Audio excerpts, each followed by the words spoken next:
Bienvenidos a 24 Horas Central. Comenzamos con una información que nos mantenía pendientes hace mucho. El mapache. Esa fue la pista que permitió descubrir a 9 taxistas asaltantes del barrio Bellavista. Hoy comenzó el juicio contra esos conductores inescrupulosos que retenían a sus pasajeros para robarles. Dicen que el que nada hace, nada teme. No era el caso. Tapó su cara, un rasgo distintivo lo delató. Lo conocen como el mapache, ya sabrá por qué.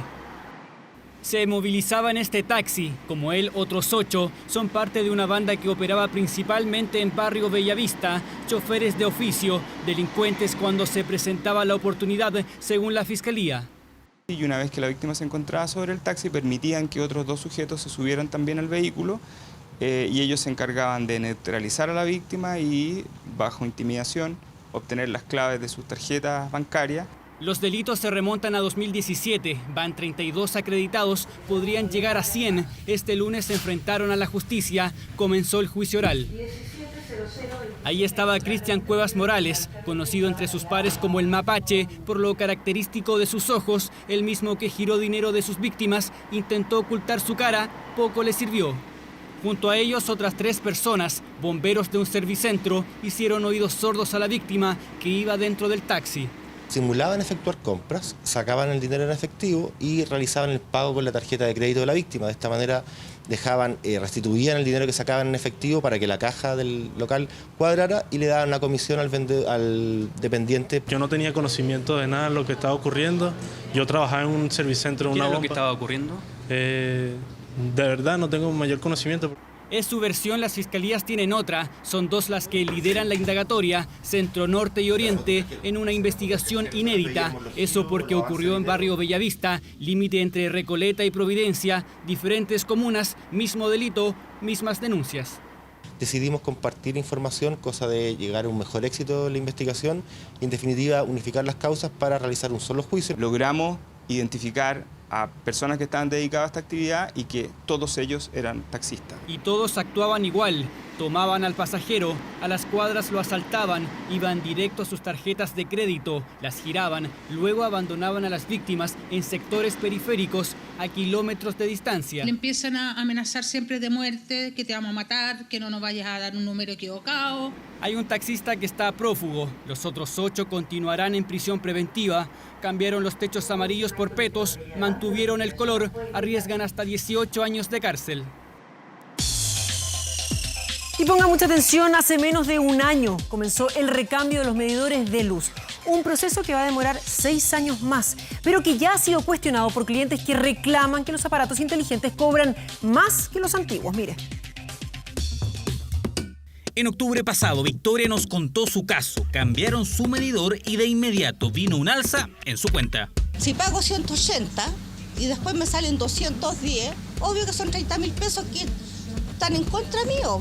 En total, las empresas distribuidoras tienen que cambiar más de 6 millones de estos aparatos antes del 2025. El costo entre 600 y 1.000 millones de dólares que usted tendrá que pagar. Como costo, el equipo de medida siempre ha estado en la tarifa de los clientes. Siempre ha sido un costo que es pagado por los clientes. La diferencia es que ahora ese medidor va a ser de la compañía, nunca va a ser suyo. Injusto porque yo no tengo por qué pagar un producto que no es mío. Está impotencia, porque siempre el hilo se corta por la parte más débil que somos nosotros. 5 meses después, Victoria sigue disconforme con el cambio. Porque uno no los pidió, pues. Totalmente injusto. Bueno, estamos en Chile y en Chile se hace lo que todos quieren, sobre todo los grandes empresarios. Todos estamos pagando el recambio de medidores. Las cuentas subieron entre 1 y 2%. El costo se incluyó en el valor agregado de distribución. La tarifa fue corregida al alza efectivamente en una fracción muy pequeña, pero al mismo tiempo, una vez que se reemplaza el medidor, desaparecen otros costos, como por ejemplo el arriendo de medidor. En este momento y en esta pasada ahí tenemos que ser justos. La empresa de distribución no es la responsable, sino es que la legislación que nosotros en este momento existe. Claro, tuvo un incremento, no sé, alrededor de un 5% más. Eso es lo que nosotros notamos entre las cuentas. Alejandro atiende esta botillería y dice, al igual que Victoria, que su cuenta subió desde el cambio. El medidor inteligente tiene la potencialidad de medir el consumo con muchísimo mayor detalle. Y por eso pueden subir las cuentas. Efectivamente, pueden subir, pero no estamos hablando que los incrementos del consumo van a ser un 50%. Que sean más sensibles, que midan algo que los otros no medían, eso es totalmente falso. Los nuevos medidores miden exactamente lo mismo que los anteriores. Polémica por los nuevos medidores, un cambio que ya está en marcha y al que usted está obligado a acceder. Un hombre adulto en situación de calle denunció haber sido violado por un sacerdote en la catedral hace 4 años. Él habla con informe especial. El reportaje que hemos preparado es de Santiago Pavlovich y nos acompaña aquí en el estudio. Santiago, buenas noches. Buenas noches. Se trata de un nuevo escándalo con ribetes sexuales que estremece a la Iglesia Católica. La presunta víctima es Daniel Rojas y el religioso acusado es Tito Rigoberto Rivera, un cura que acostumbraba a rodearse de acólitos de extracción popular rigurosamente vestidos de negro. Hablamos con el denunciante, registramos su dramático testimonio y la respuesta de la abogada del sacerdote a las graves imputaciones contra su defendido.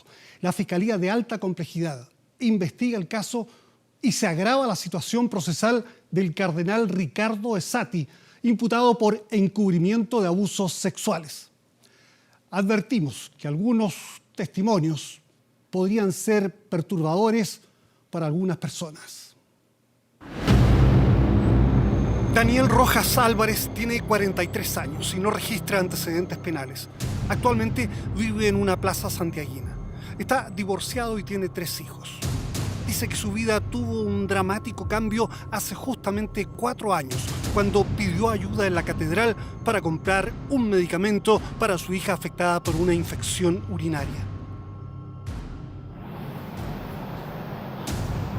Yo fui violado en la catedral de Santiago.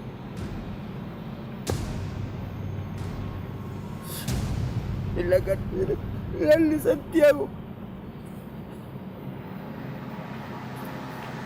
Con 40 y tantos años.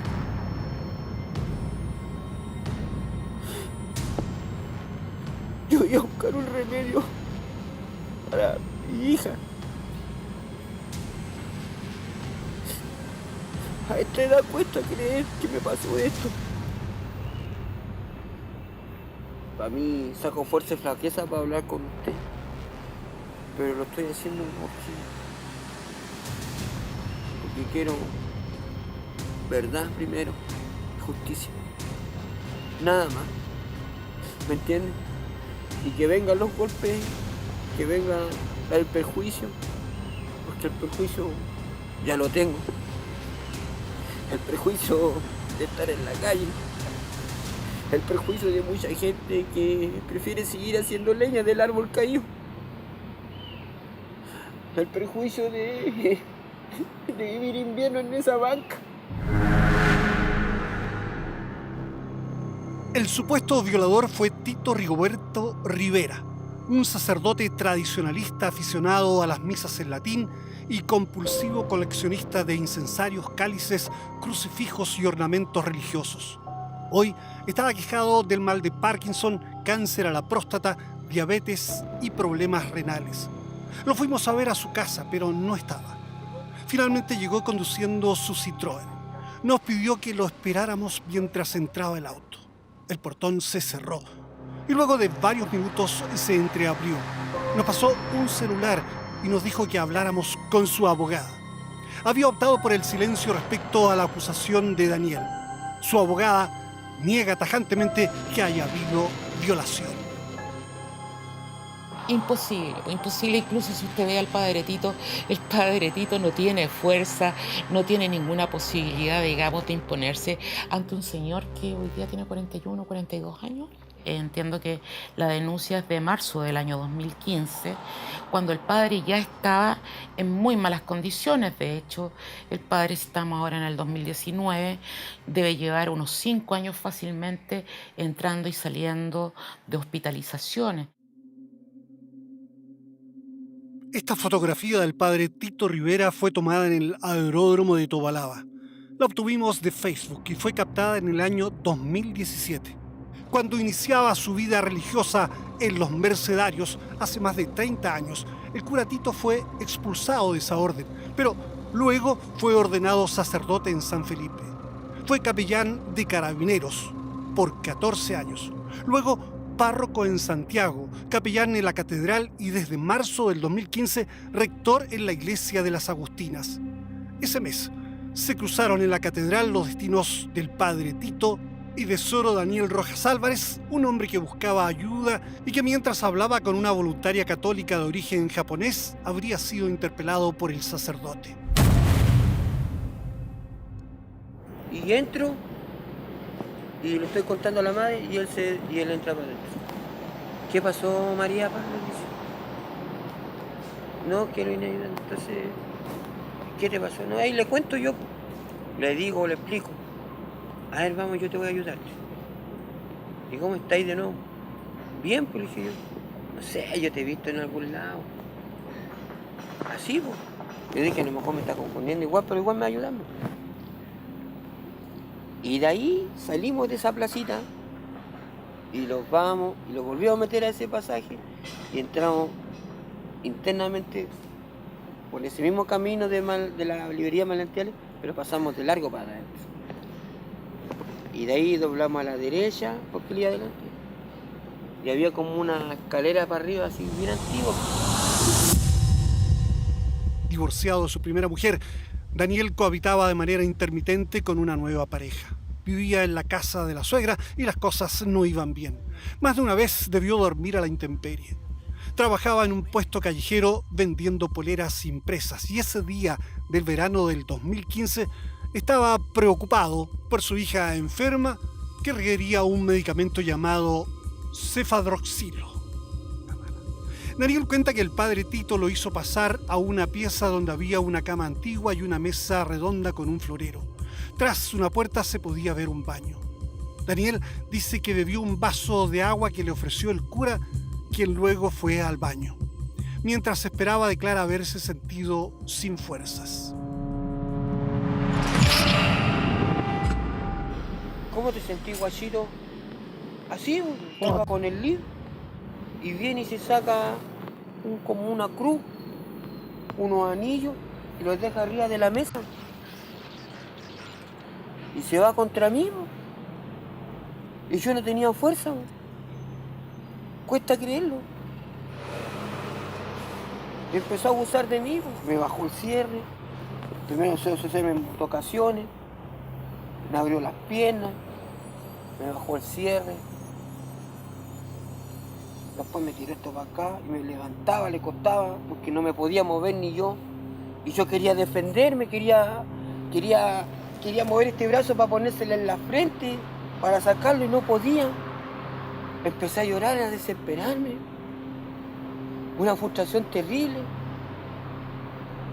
Estar en esa situación que es totalmente vulnerable, donde esa persona está viendo que te está bajando el cierre.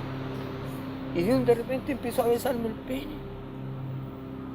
Y yo lo único que podía moverme, y cada día perdiendo más la movilidad. ¿Él decía algo?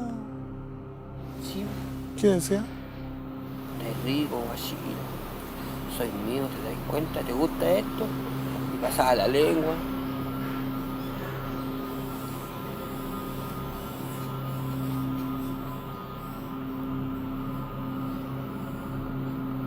Ay, yo no tenía nada, 13 años. No era un menor. ¿Me comprende? Yo podía haberle pegado a él, pero mi cuerpo no me reaccionaba. Me sentía cochino. La narración de Rojas se extiende con detalles cada vez más crudos y chocantes. De repente se baja lo del lit, abre el velador, saca una vaselina y se empieza a echar en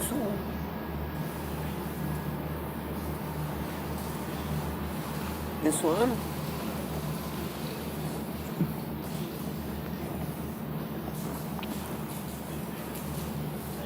y se sienta sobre mí. Terminó acabándome en el ombligo acá. Esas son las cosas que a mí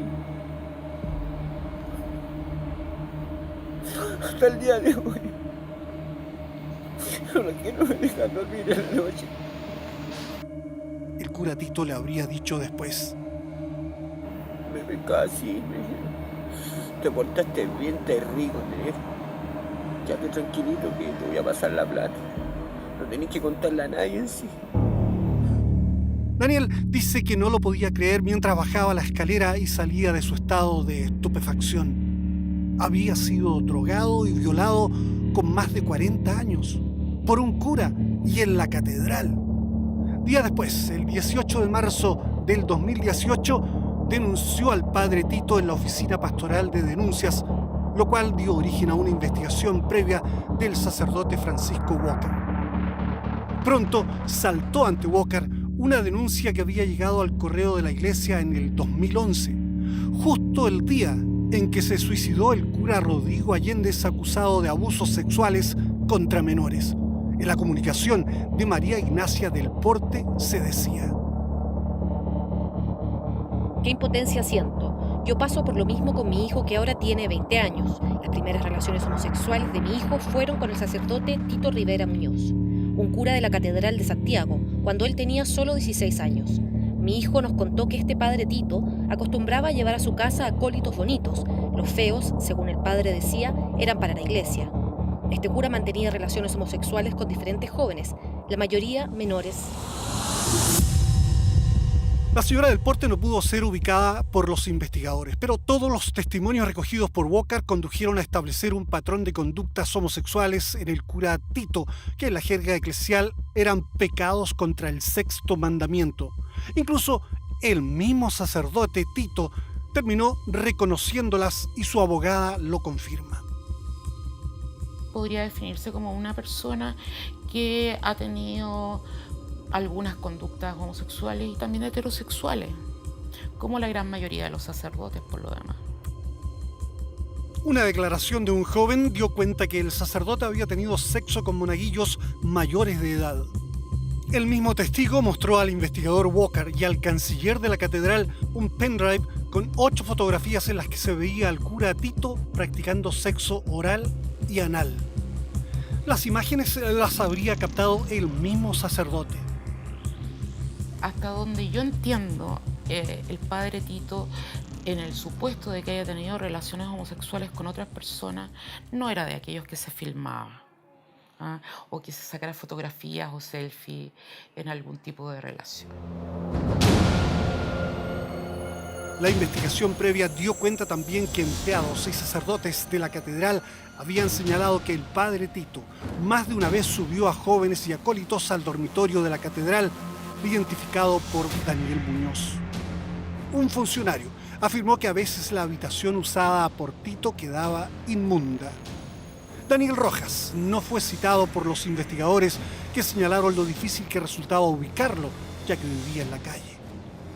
Como sentía que no pasaba nada con su denuncia, dice haberse decidido a hablar directamente con el cardenal Ezzati, quien acostumbraba a confesar feligreses algunos días en la catedral antes de oficiar misa.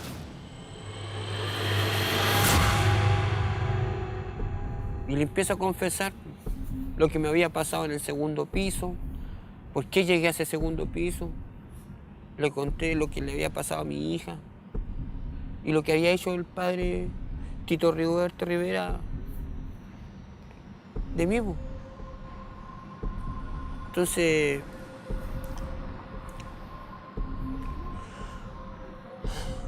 me dice ya, y ahí él empieza a decir que lo mismo, que no le cuente a nadie. ¿Dentro del confesionario? Dentro del confesionario, porque después me lo vuelve a repetir, pero afuera del confesionario. En estos momentos, esto queda en las manos de Dios, que Dios va a juzgar y ahí empieza, ¿me entiendes? Me dice, te voy a echar una ayudadita, pero prométeme que no le vaya a contar a nadie, porque por algo nosotros te vamos a empezar a ayudar. Y le dije, ¿ya o qué? Y te mandó una ayuda. Y me mandó una ayuda. un billete de 20.000 pesos y un billete de 10.000 pesos. En abril del 2015, el cardenal Esati ordena que el padre Tito deje de oficiar misas en la catedral. Hoy, la investigación está en manos de la Fiscalía de Alta Complejidad, la que el año pasado incautó la documentación del arzobispado asociado con la denuncia en contra del cura Tito.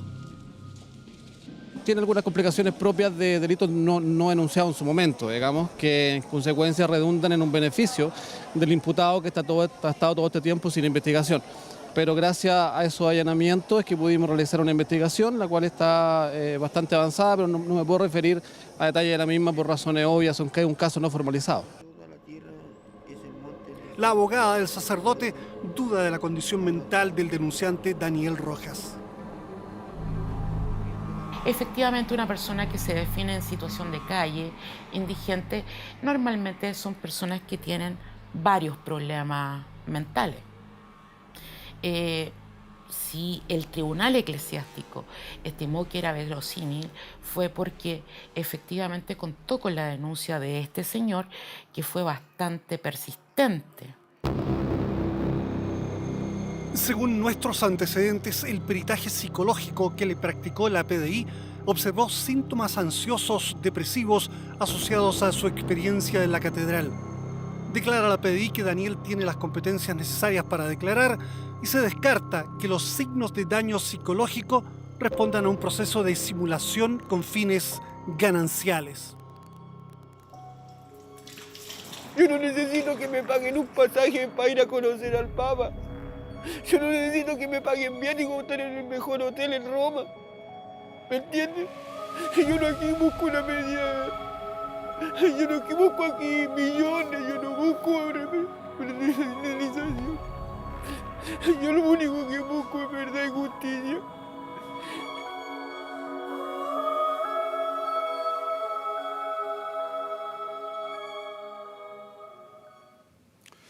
Esto ha sido parte de una edición extraordinaria de un informe especial que estamos preparando sobre este caso que con Danae Fuster hemos investigado hace varios meses. Buenas noches. Santiago, muchísimas gracias por haber venido a compartir esta parte del reportaje. Vamos a quedar muy atentos a Informe Especial. Buenas noches. Pasamos a otro tema. El gobierno anunció este lunes que dividirá en dos el proyecto de admisión justa. El primero estará enfocado en regular la admisión específica de los colegios de alta exigencia. El segundo buscará reformar el sistema estableciendo como prioridad a los niños del Sename. Apenas comienza el año escolar y el gobierno sacó al pizarrón este lunes la discusión que busca modificar la ley de inclusión escolar a través del proyecto Admisión Justa, el que generó fuerte debate desde el primer día entre oficialismo y oposición, porque pretende restablecer la selección en los colegios de excelencia. Hemos propuesto que vamos a dividir en dos el proyecto. El anuncio este lunes con el que La Moneda confirmó que ahora un primer proyecto se enfocará en regular la admisión a los colegios de alta exigencia, desde séptimo básico y que garanticen cupos para al menos el 50% de alumnos vulnerables. Los jóvenes que tienen los méritos, que siempre quisieron llegar a esos liceos, se han sentido discriminados por este sistema y por otro lado, los liceos de alta exigencia tampoco quieren bajar sus niveles de alta exigencia porque es bueno para el sistema público tener estos liceos de alta exigencia con ese proyecto educativo. No piensa lo mismo el investigador Ernesto Treviño, director del Centro de la Universidad Católica para la Transformación Educativa. Dejar que las escuelas impongan requisitos o formas de admisión nos podría llevar a la situación que teníamos anteriormente y que claramente toda la investigación nos demuestra que era muy discriminatoria para con los niños, particularmente los niños más vulnerables de este país, independientemente, por cierto, de su rendimiento académico. Con el anuncio de La Moneda será una segunda iniciativa la que en paralelo buscará reformar el sistema de admisión, estableciendo como prioridades a los niños del Sename y luego a aquellos con necesidades educativas especiales. Desgraciadamente en la tómbola quedaban siempre al final de la fila y que gracias a esta reforma de ponerlos a ellos como prioridad van a ser las familias de ellos, de los padres, las madres, de los niños con síndrome de Down y con autismo, quienes van a poder tener la primera elección. Hay que preguntarse qué va a pasar con el resto, el 88-90% de la población que no se va a ver beneficiada por esto. Me parece que a mí que realmente las prioridades están muy confundidas en este proyecto al menos. Una iniciativa que ahora en 2 partes será discutida en la Cámara. La hora de la verdad para el proyecto Admisión Justa, que deberá conquistar los votos de la oposición en el Congreso. Y el hallazgo de osamentas humanas femeninas en Huechuraba reflotó la búsqueda de Fernanda Maciel. Esta joven de 21 años, embarazada y que ya cumple casi 13 meses extraviada, no se descarta por ahora que pueda ser ella.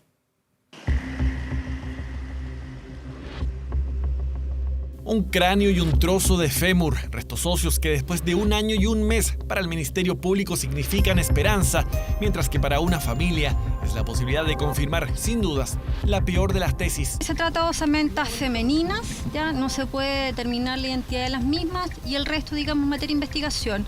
Hay que hacer todavía varias pericias para determinar algunas cosas. Es que las especulaciones comenzaron de inmediato tras confirmarse el hallazgo la tarde del sábado.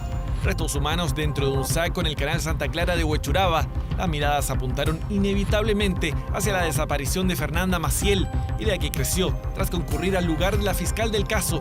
Antes nunca había hablado. ¿Se trataría de una mujer joven? No tenemos ninguna otra información, digamos. Hay que hacer. ¿Cuándo termina la pericia? No lo sabemos todavía. Los peritajes continuaron este lunes, donde se hallaron partes de vestimentas, Servicio Médico Legal, Carabineros y PDI trabajando en conjunto en busca del ADN que permita confirmar o refutar que los restos correspondan a Fernanda Maciel. Los hallazgos coinciden con una arista hasta la semana pasada desconocida que vincula a la joven con la administración del sitio web Nido en enero de 2018. Atribuyéndose ellos una participación en la desaparición de Fernanda. Por esa razón a nosotros nos hizo mucho ruido esto y también por esa razón solicitamos a la Fiscalía que se investigue. Interrogantes que deben ser dilucidadas, tal como el hallazgo de los restos óseos del canal Santa Clara. Aparentemente, dentro de estos restos óseos también tenemos cabellos y por lo tanto es un poquito más simple tratar de hacer un examen de ADN para poder establecer si corresponde o no a Fernanda Maciel. Por ahora todo es misterio. En 7 o 10 días recién podrían ser identificados los restos que determinen si estamos frente a Fernanda Maciel o bien se trata de otro escabroso hallazgo que obliga a investigar desde cero. Cambiamos de tema. Las cámaras de seguridad de una estación de servicio de San Pedro de Atacama registraron las últimas imágenes de Sebastián Leiva, el cangri, antes de pasar la frontera con Bolivia. Es uno de los registros más valiosos en la investigación por la muerte de Sebastián Leiva y Germán Gundián, ocurrida en Bolivia. En el video se observa que al menos 4 personas llegan hasta esta estación de servicios en una camioneta roja.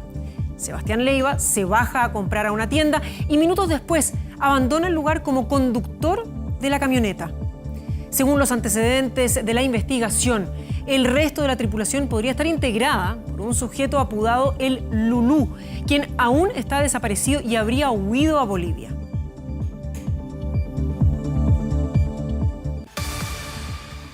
Y pese a que la ley contempló 3 años para adaptar edificios y oficinas para asegurar la accesibilidad a personas con capacidades diferentes, usted seguramente se habrá dado cuenta ya. Muy pocas entidades hicieron las modificaciones estructurales y ahora arriesgan multas de casi 6 millones de pesos.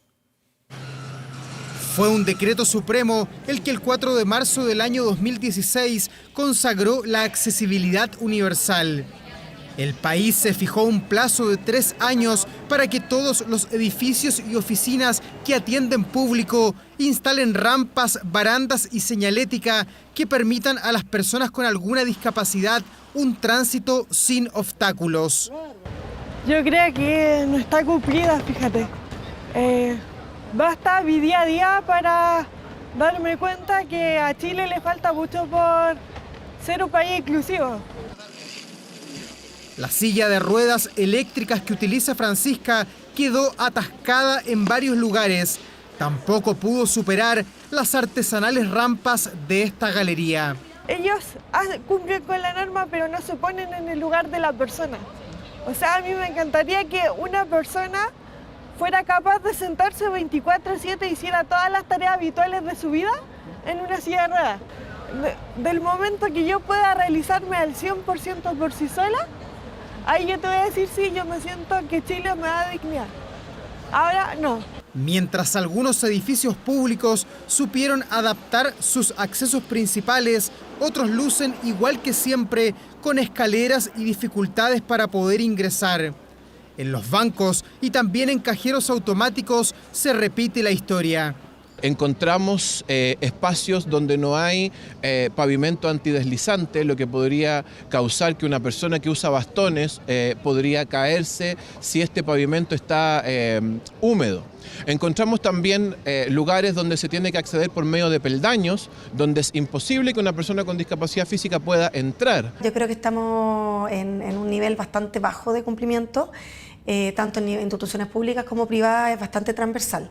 En parte, yo creo que hubo poca difusión de esta ley, falta mucha fiscalización, pero por sobre todo falta el conocimiento. Yo creo que lo que más ha pasado últimamente, incluso aquellas instituciones que han querido hacer adecuaciones, se han encontrado con la barrera de que no saben cómo hacerlas. Desde este lunes son los municipios los encargados de fiscalizar y si se constata que no existe un acceso universal, se podrían aplicar multas cercanas a los 6 millones de pesos. Y esta mañana algunas estaciones de metro amanecieron con carteles honrando a grandes mujeres chilenas. Una intervención que dio el inicio a la Semana Feminista que va a finalizar el próximo 8 de marzo con una huelga nacional que busca paralizar las actividades laborales. Fueron segundos los que duraron estos carteles.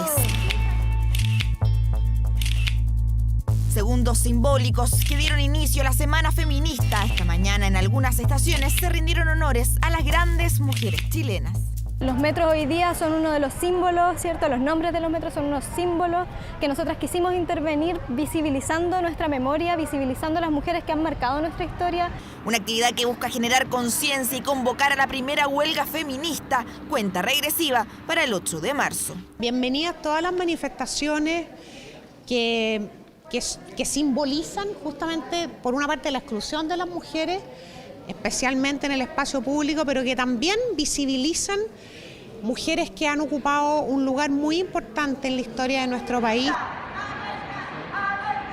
Carteles que se replicaron durante el día, actividades culturales e intervenciones que serán el sello de esta semana.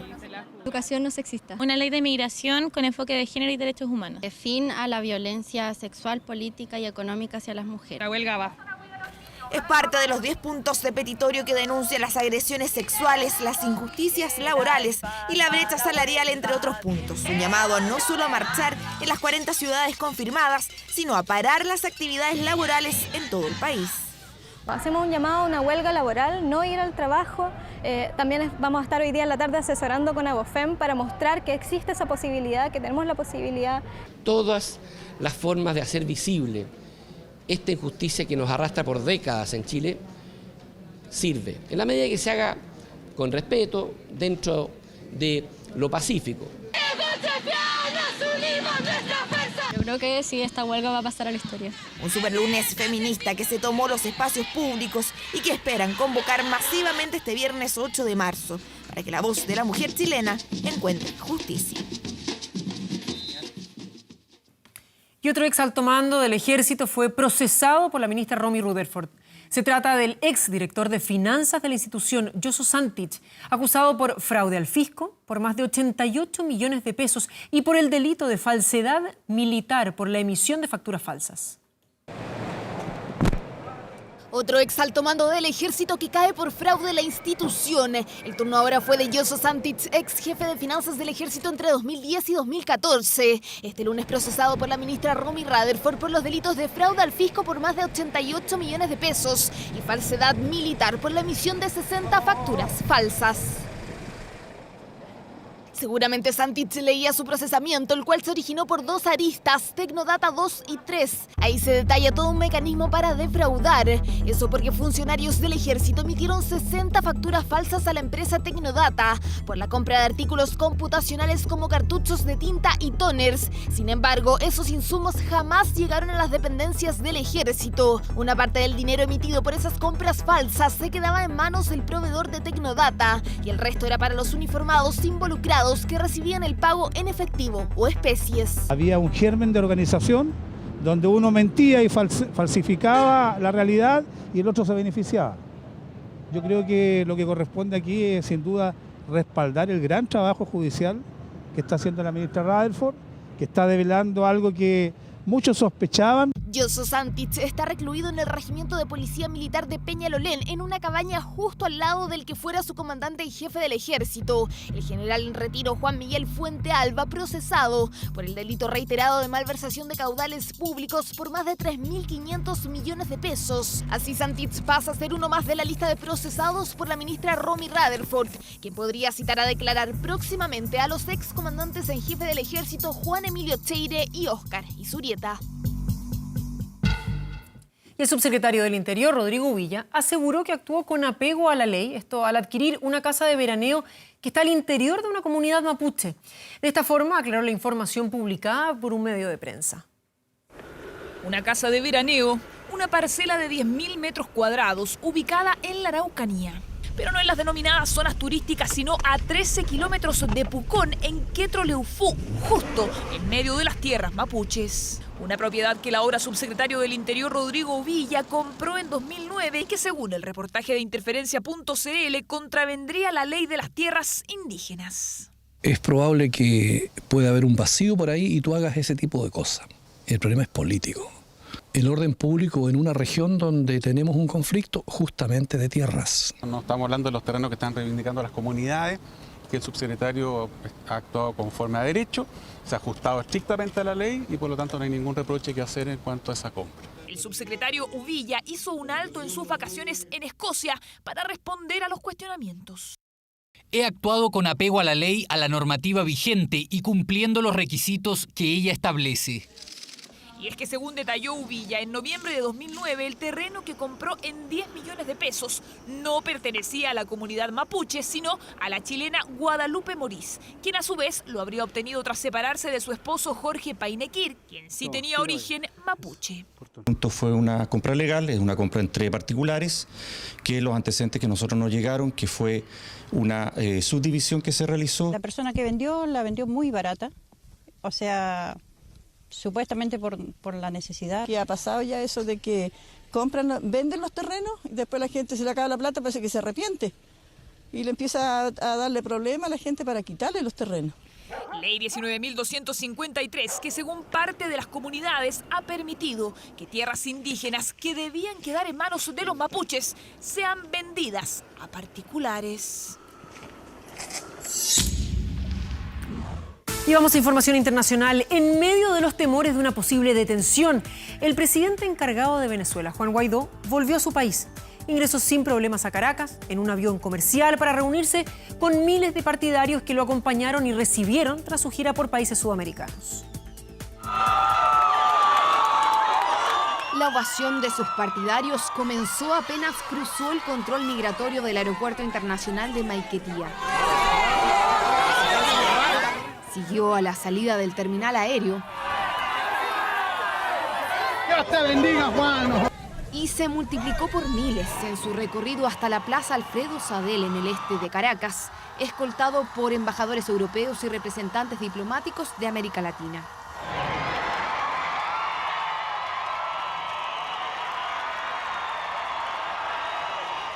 Yo pude entrar a Venezuela gracias a ustedes, a su movilización y en toda Venezuela. Y es que fueron miles los que respondieron a su llamado para que lo acompañaran en su regreso al país, 10 días después de haber desafiado a Nicolás Maduro violando la orden del Tribunal Supremo de Justicia que se lo impedía. Nos amenazaron a todos los que estamos aquí, a mí lo vieron, de cárcel. Aquí estamos y estamos más fuertes, unidos que nunca. Aquí estamos y estamos mucho más fuertes que nunca. Había sido el mismo Maduro quien dijo que Guaidó iba a tener que enfrentar a la justicia cuando volviera al territorio, pero todo indica que el chavismo cambió de estrategia y optó por descomprimir la tensión, sabiendo que un arresto le daría más fuerza a los opositores y motivaría a la comunidad internacional que legitima al jefe del Parlamento a tomar decisiones más contundentes. Guaidó agradeció a los mandatarios que le dieron su respaldo en su recién finalizada gira por Sudamérica, incluido al presidente Sebastián Piñera, quien comentó su llegada poco antes que el líder opositor volviera a Caracas en un vuelo comercial. No puedo pensar ni por un instante que la dictadura en Venezuela va a tomar preso a una persona que está actuando dentro de la Constitución y cuyo único objetivo es devolverle a los venezolanos su derecho a elegir libre, democrática y transparentemente a su presidente. Guaidó volvió a apelar a las Fuerzas Armadas para que desconozcan el gobierno de Maduro y también convocó a una nueva marcha para este sábado. El día sábado, toda Venezuela vuelve a las calles decidida y determinadamente para movilizarse en busca de su libertad. Mientras Maduro ha optado por no referirse al regreso de Guaidó justo un día antes de que se cumplan 6 años de la muerte de Hugo Chávez, la oposición venezolana tiene su propia encrucijada. Cómo reavivar la presión contra el chavismo y decidir si toman o no el ofrecimiento de diálogo de Maduro, algo que hasta ahora habían rechazado. Y ponga atención utilizando un celular y un audífono inalámbrico. Así fueron sorprendidos 3 individuos realizando el examen de conducir en Antofagasta. Eso mientras esperaban que otro les dictara las respuestas. Engaño que ya había sido detectado en diciembre del año pasado. Realizaban el examen teórico para obtener su licencia de conducir, pero su actitud nerviosa los delató. Con este dispositivo fueron sorprendidas 3 personas en Antofagasta haciendo trampa. Lo escondían bajo su ropa. Con ayuda de un audífono más pequeño que un grano de arroz, un tercero les dictaba las respuestas correctas. Todos estos datos eran transmitidos vía Wi-Fi móvil. Los teléfonos no eran utilizados como teléfonos, sino más bien como unidades de captura de imagen y de audio para poder traspasarlo a un tercero, ya decía, que estaba en el exterior. Los sorprendidos justifican la trampa debido a la dificultad que tiene el examen. Algunos conductores coinciden en que es una prueba compleja. Las pruebas son muy difíciles.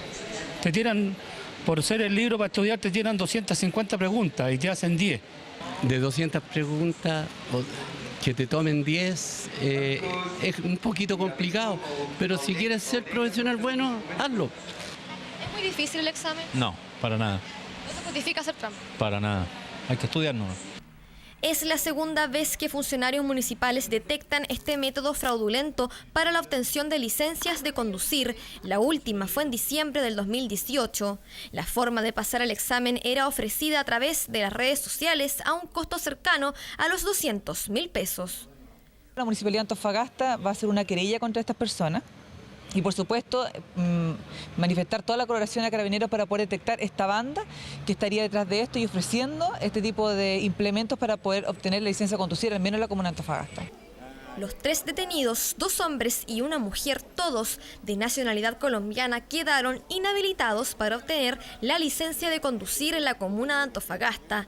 Ahora, las labores se centran en dar con él o las personas que estarían detrás de la creación de este dispositivo, tecnología que en esta oportunidad fue utilizada, pero de manera fraudulenta.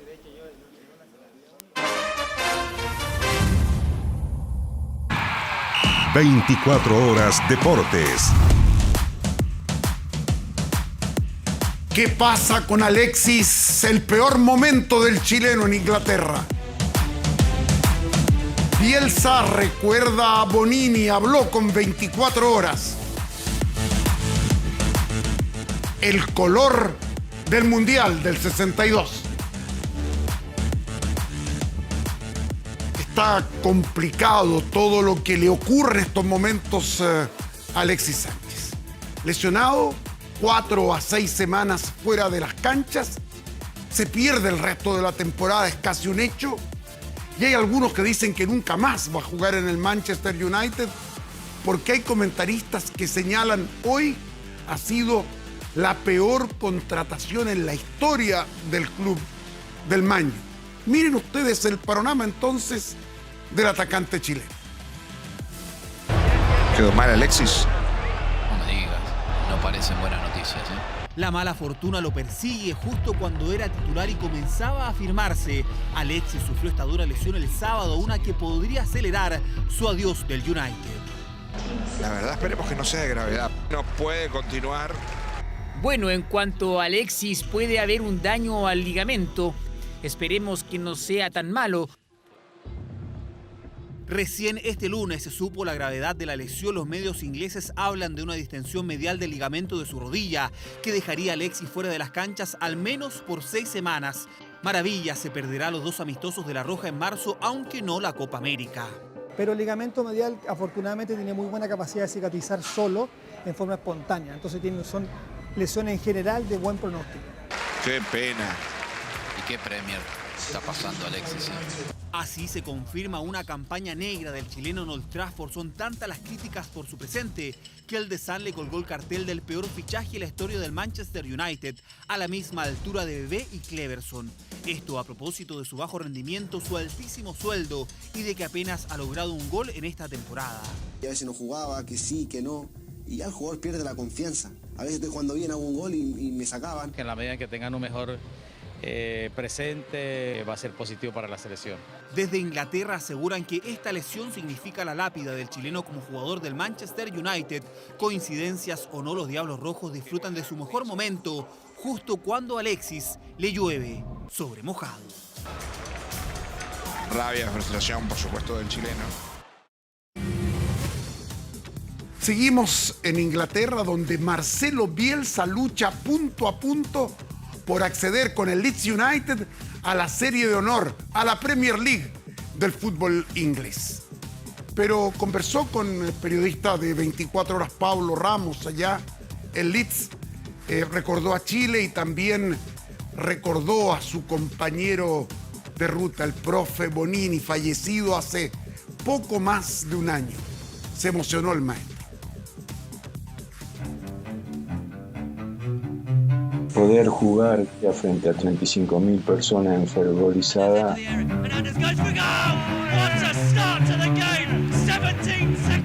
solo puede generar gratitud. Don Bielsa. Creo que es un absoluto genio. Un maestro. Me encanta. Es brillante. Casi 500.000 de personas dan vida día a día a Leeds, una ciudad al norte de Inglaterra con más de 1500 años de historia. Hoy mezcla de una arquitectura tradicional y moderna que enloquece por volver a la Premier League.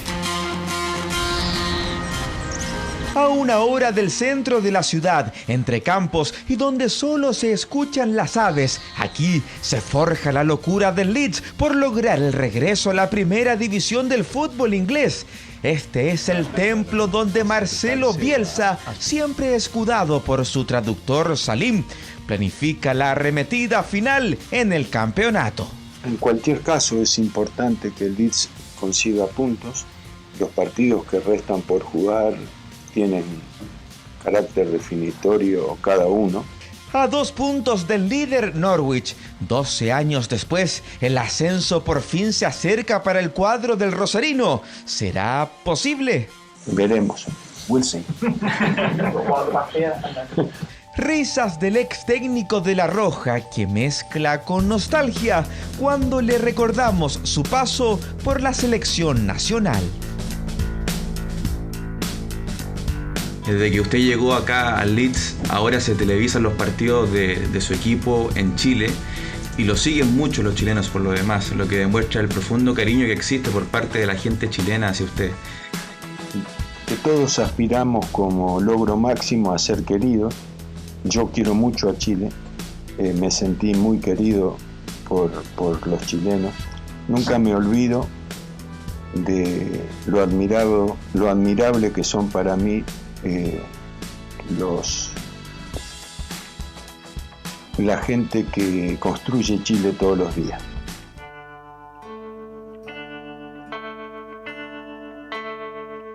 ¿Cuál cree que es el legado de su ex compañero Luis María Bonini, a poquito más de un año que dejó de existir? Luis ha sido para mí un compañero entrañable durante 20 años. Siempre dejaba percibir su gran sentido común. Luego la nostalgia se convierte en emoción. Estas son las primeras palabras de Bielsa sobre Luis María Bonini, luego de su muerte en noviembre de 2017 a causa de un cáncer. Un hombre transparente y el hombre común agradece la ausencia de demagogia y valora la sinceridad. Marcelo Bielsa. Marcelo Bielsa. Solo hay una canción de Marcelo, y esa es la de Bielsa Rhapsody.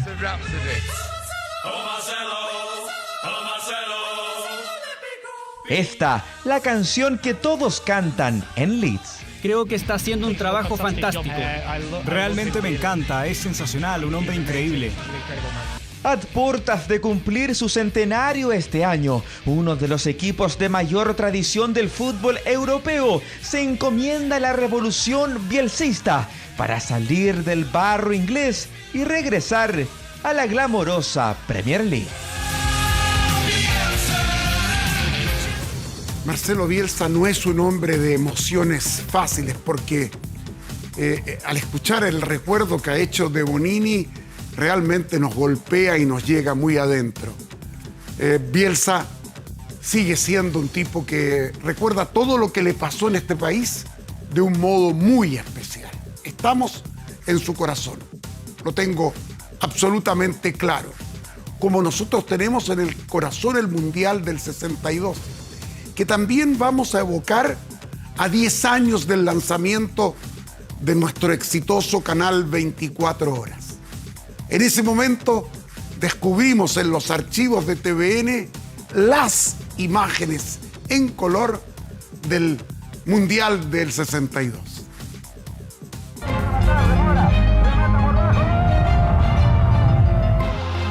Imágenes que siempre se vieron en blanco y negro, pero que hace 10 años, cuando comenzaban las transmisiones del canal 24 horas, todo el mundo pudo conocer en todo su esplendor. Por primera vez, el Mundial de 1962 se pudo observar en colores. Es una verdadera sorpresa, y una grata sorpresa, por cierto.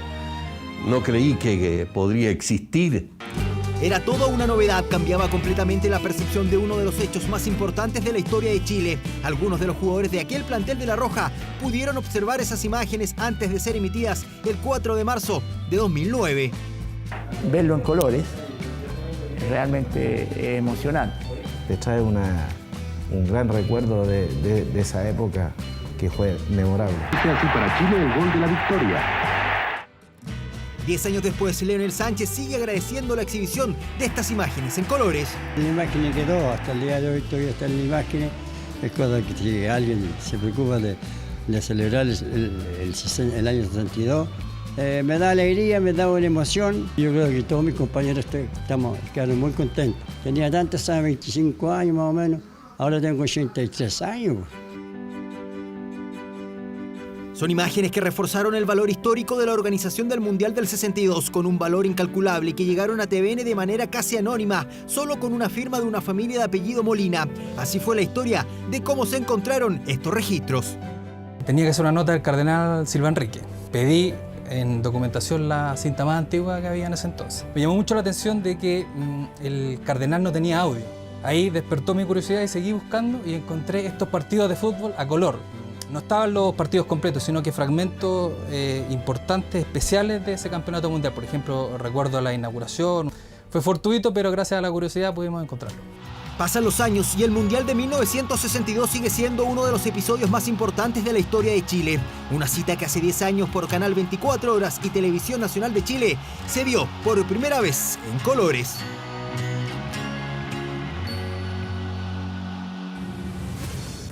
Que esto de Balotelli es una copia, porque hay que reconocer el derecho de autor de un chileno. Fue Roberto Gutiérrez. Encima al chileno le mostraron tarjeta amarilla. ¿Qué te parece? Mal me parece, pues, que haya doble estándar ahí en la cancha, pero yo solamente te quería pasar esto. Para que se despida, sí, para que se despida como corresponde. Igual cuando otra vez nos hacíamos selfie. La otra vez, claro que sí, ahí en la región de Valparaíso, que estuvimos juntos. Nos despedimos así entonces. Usted más bien, yo me quedo. Buenas noches. Nos vemos. Chao. Vamos con otras noticias. Es la más alta sanción por el delito de daño y afectación contra el patrimonio que se tenga recuerdo. Los 3 turistas extranjeros que hace casi 2 meses dañaron el gigante de Tarapacá fueron condenados a pagar una multa millonaria e incluso uno de ellos no podrá volver al país en al menos una década. Son las imágenes que provocaron impacto e indignación. Una camioneta con turistas ingresó hasta el gigante de Tarapacá, sin mediar los daños que provocarían. El Monumento Arqueológico Nacional, ubicado en el Cerro Unita, comuna de Huara, resultó con el 80% de daños tras el paso del vehículo. Para los expertos, huellas y marcas imborrables. Estamos ante una sanción que permite marcar un precedente respecto a la importancia del cuidado y la protección de nuestro patrimonio cultural y arqueológico. Nuestros monumentos, nuestro patrimonio, no son un juego ni objeto de diversión. Los responsables, 3 turistas, 2 chilenos y una joven de nacionalidad belga. Todos fueron detenidos el pasado 6 de enero, tras descubrirse las marcas provocadas en el gigante.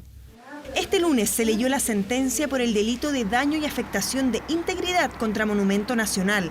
Cada uno deberá pagar más de 6 millones de pesos como multa y una pena remitida de 3 años. Esta es la pena máxima posible, no hay una pena superior posible de establecer en un caso como este, toda vez que concurre una circunstancia atenuante. ¿Conforme con la resolución?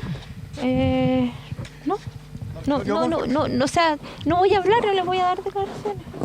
La turista de nacionalidad belga fue expulsada del país previo pago de la multa y no podrá regresar a Chile en 10 años. Es la pena más alta hasta el momento por un delito como este. Nadie puede llegar y desproteger y afectar este patrimonio que pertenece finalmente a todos los chilenos, así que estamos satisfechos con el trabajo hecho por la Fiscalía. Cualquier persona, chileno o extranjero, lo va a pensar 2 veces antes de subir caminando o en vehículo al gigante de Tarapacá. Un gigante que de ser restaurado tardará años, por eso la sentencia fue ejemplar, para evitar que delitos como este se repitan y dañen nuestro patrimonio. Y mire lo siguiente, un emotivo momento vivió un carabinero, esto es la ciudad de San Felipe, cuando saltó la reja de una casa para rescatar a un perro que había quedado atrapado en una malla. Pese a la actitud agresiva del can, claro, estaba desesperado por no poder soltarse, el subteniente Giovanni Domke con un cuchillo logró cortar la malla para liberar al can. La reacción del animal fue francamente enternecedora. Esta historia la puede encontrar en nuestro portal de noticias 24horas.cl.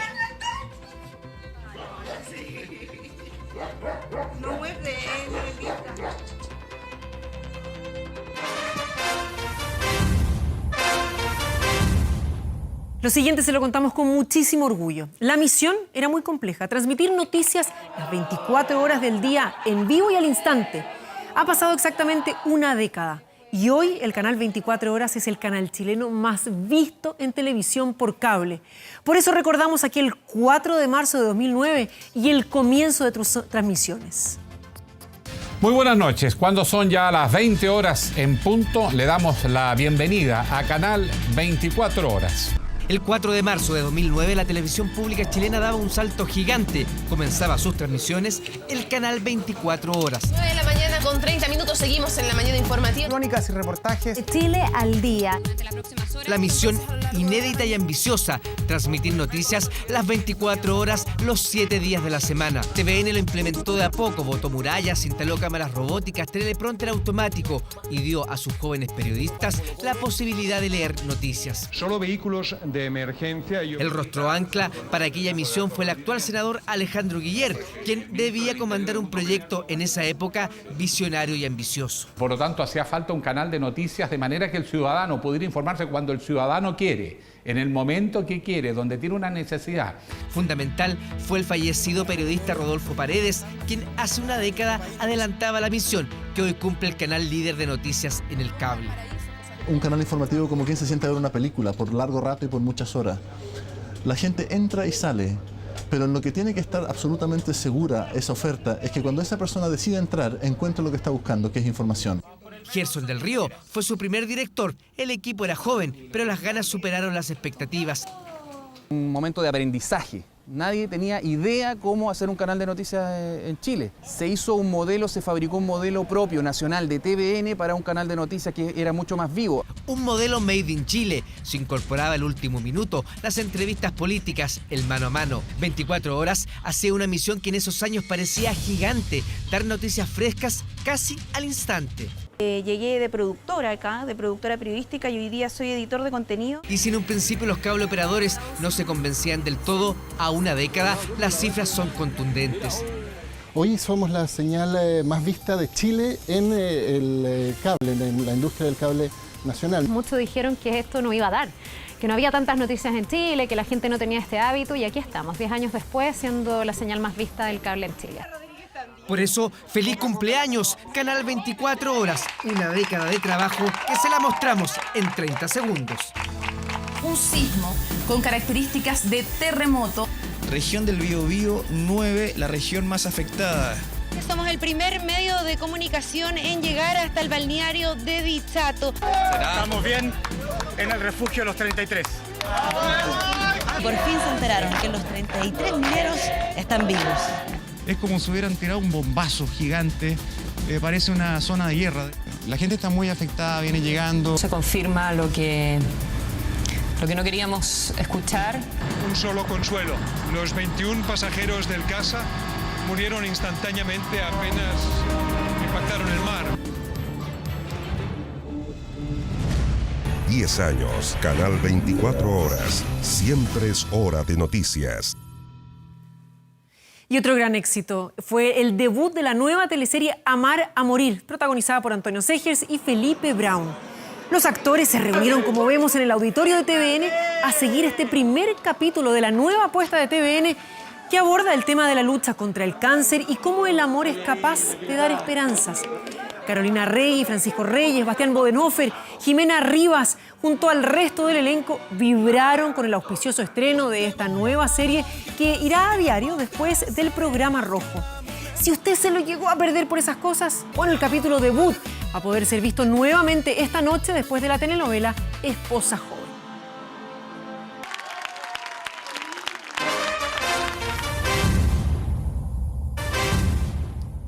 Y el actor Luke Perry, que saltó a la fama por su papel en la serie juvenil en los años 90, murió este lunes a los 52 años como consecuencia de un derrame cerebral.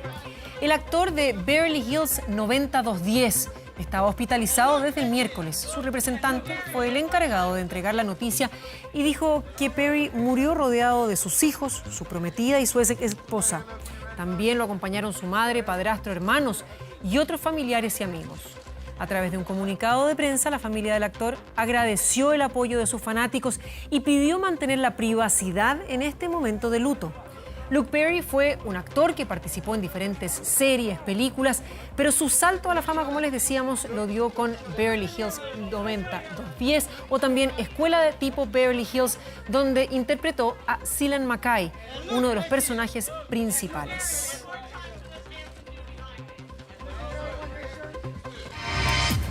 Y volvemos a nuestro país, 24horas.cl, y les hacemos la pregunta. Luego que el alcalde Lavín diera a conocer la decisión del Colegio Seminario Pontificio Mayor sobre la Alianza por la Integración Social, le preguntamos en Facebook, ¿está de acuerdo con la implementación de la ley Machuca en los colegios de Las Condes? Las respuestas. Un 65% de nuestros usuarios respondió que sí, mientras que un 35% contestó que no. Recuerda que la encuesta sigue abierta, así que puedes ingresar al fanpage de 24 horas y entregarnos tu opinión. Y vamos también con otra información muy relevante porque comenzó oficialmente el segundo pago del aporte familiar permanente, conocido popularmente como el Bono Marzo, el cual, recordemos, adelantó su llegada con el fin de ayudar a las personas antes del mencionado mes. ¿Cómo saber si usted es beneficiario? Bueno, en 24horas.cl va a poder encontrar todo lo que necesita saber para saber si es que debe o no, o puede o no recibir este segundo pago. Y así comenzamos a despedir esta edición de 24 Horas Central. Le agradecemos su sintonía. Que tenga muy buenas noches.